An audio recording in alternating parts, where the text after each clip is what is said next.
क्या आप जानते हैं, हर बार जब आप सांस छोड़ते हैं, आप थोड़ा थोड़ा जीवन खोते हैं, लेकिन क्या सांस को समझकर हम काल यानी मृत्यु पर विजय पा सकते हैं? सर संहिता में छिपा है वो रहस्य जो योगियों को देता है अमृतत्व का अनुभव। चंद्र, सूर्य और सुषुम्ना नाड़ियों का विज्ञान केवल ऊर्जा का नहीं, जीवन और मृत्यु का गूढ़ रहस्य है।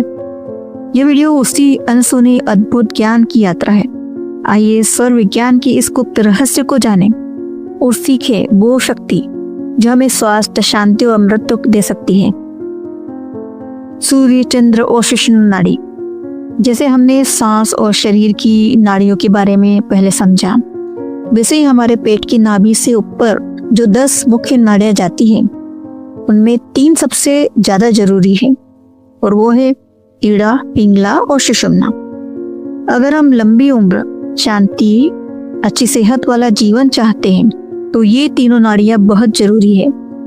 हमारी सांस किस तरह से इन नाड़ियों में बहती है और कितनी सरलता से बहती है, इसी पर हमारे जीवन की ऊर्जा टिकी होती है।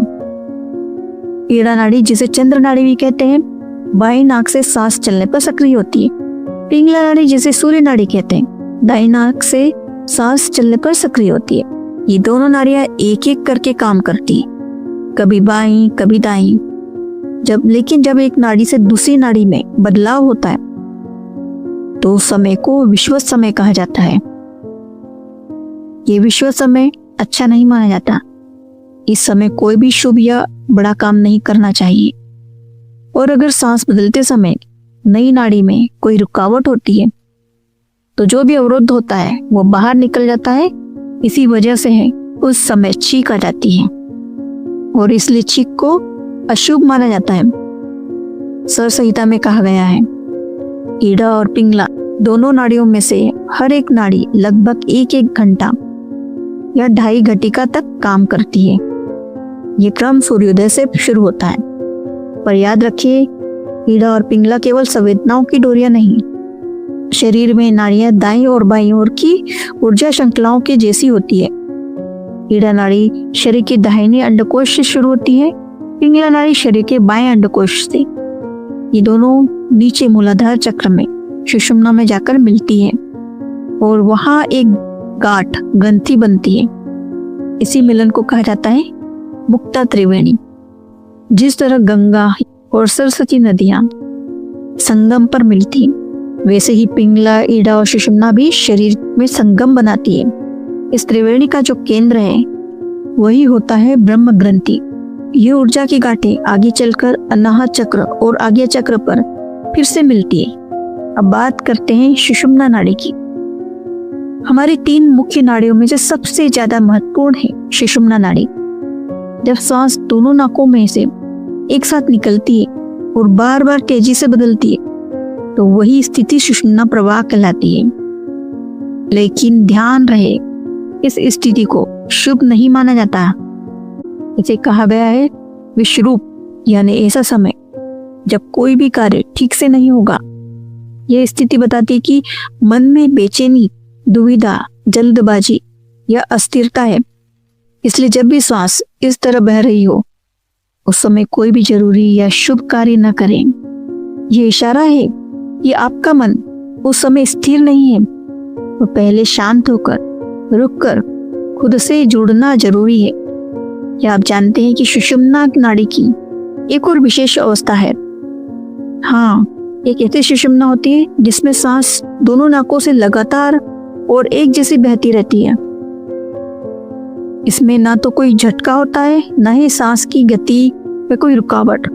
इस अवस्था को हम पहचान सकते हैं जब मन एकदम शांत होता है और ध्यान स्वाभाविक रूप से षटचक्रों से किसी एक पर टिक जाता है।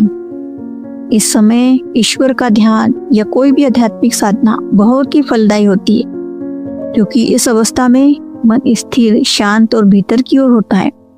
इसलिए कहा गया है कि इस समय कोई बाहरी काम नहीं करना चाहिए।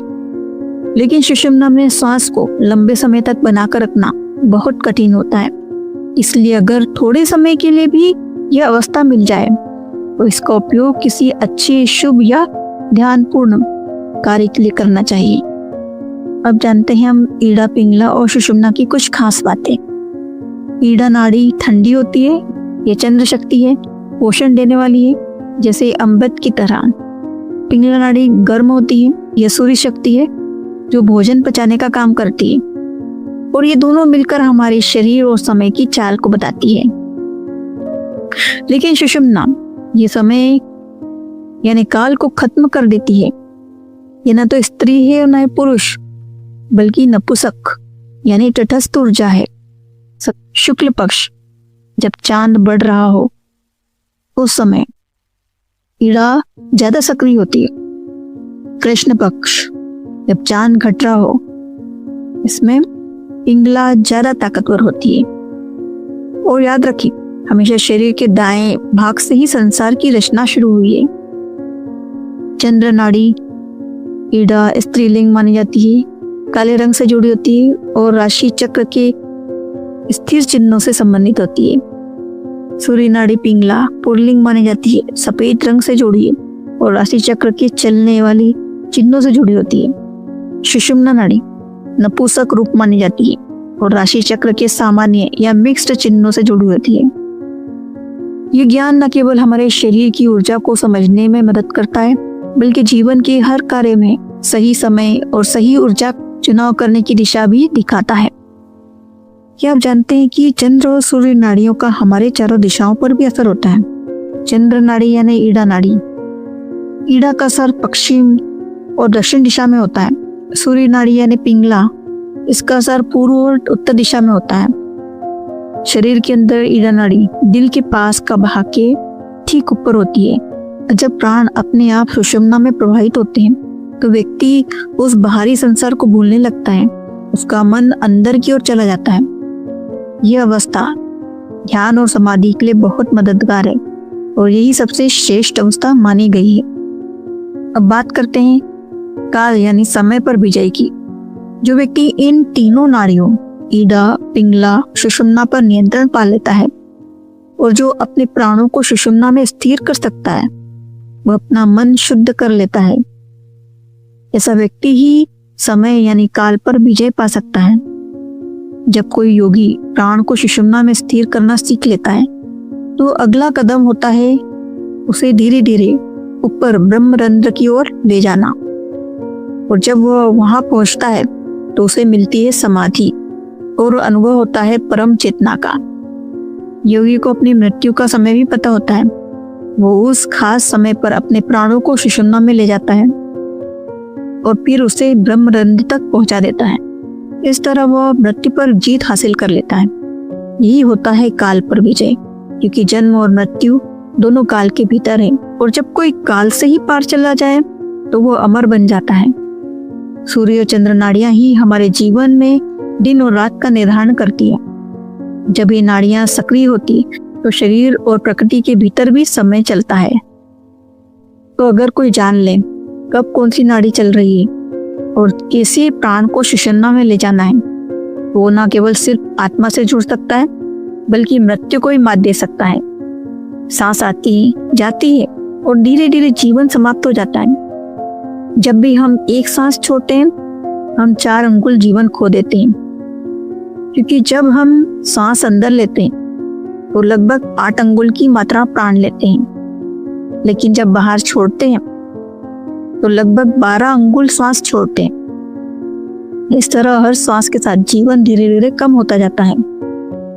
नश्वर प्राणियों में ज्यादातर चंद्र नाड़ी काम करती है, और अगर कोई व्यक्ति इस चंद्र नाड़ी के प्रवाह पर नियंत्रण पा ले तो वो लंबे समय तक जी सकता है। और अगर कोई दोनों नाड़ियों सूर्य और चंद्र, पिंगला और ईड़ा के प्रवाह को रोकना सीख जाए तो वह व्यक्ति बहुत लंबे समय तक जीवित रह सकता है। अब जानिए इस ज्ञान का सबसे बड़ा रहस्य। सुषुम्ना नाड़ी समय काल को खा जाती है। बहुत गहरा यौगिक रहस्य। अगर कोई व्यक्ति श्वास को सुषुम्ना नाड़ी में रोकना सीख जाए तो वो न केवल बेहतर स्वास्थ्य पाता है, बल्कि अपने जीवन को अनंत समय तक बढ़ा सकता है। और अगर कोई श्वास को सुषुम्ना से ऊपर सिर ब्रह्मरंध्र तक ले जाए तो वह अमृतों को पा लेता है, उसे अमृत का अनुभव होता है।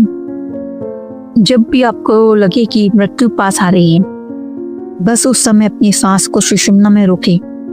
मृत्यु आपसे दूर चली जाएगी।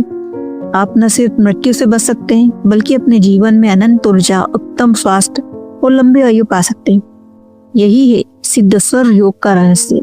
ऐसा योगी जो श्वास को सुषुम्ना में स्थिर कर सके, वो अपने शरीर को अनंत काल तक स्वस्थ और जीवित रख सकता है। यह स्वर योग मानव काल रूपी राक्षस पर विजय पाने का एक शक्तिशाली अस्त्र है। शरीर की हर सांस जीवन की डोर है। जब हम स्वर को पहचानना सीखते हैं और श्वास को सुषुम्ना में प्रवाहित करना जानते हैं, तब हम सिर्फ सांस नहीं लेते, हम जीवन को बढ़ाते हैं और काल पर विजय की ओर बढ़ते हैं। पर योग कोई साधारण अभ्यास नहीं, यह एक ऐसा अस्त्र है जो काल रूपी राक्षस को हराने की शक्ति रखता है। यह हमें देता है अच्छा स्वास्थ्य, दीर्घायु और कभी न मिटने वाली आंतरिक चेतना। यह ज्ञान मैंने लिया है स्वर संहिता जैसे दिव्य ग्रंथ से, और अब ये आपके साथ साझा किया है ताकि हम सब जीवन के गहरे रहस्यों को जान सकें। आइए श्वास को साधे और स्वयं को पहचाने। तो दोस्तों, आज हमने जाना कि कैसे ईड़ा, पिंगला और सुषुम्ना नाड़ी हमारे जीवन और मृत्यु से जुड़ी सबसे गुप्त कुंजियों में से एक है। लेकिन क्या आप जानना चाहते हैं सुषुम्ना में स्थिर कैसे हुआ जाए? क्या सांसों के जरिए अमृतों का द्वार खुल सकता है? तो अगले भाग में हम जानेंगे सुषुम्ना में स्थिरता कैसे लाएं और प्राण को कैसे रोका जाए समय के पार जाने के लिए। इस रहस्यमय यात्रा को मिस न करें, अगला भाग जरूर देखें। वीडियो पसंद आया तो लाइक करें, कमेंट में अपने सवाल पूछें और चैनल को सब्सक्राइब करके बेल आइकॉन दबाएं ताकि अगला भाग आप तक तुरंत पहुंचे। धन्यवाद। आपका जीवन ऊर्जा से भरपूर हो।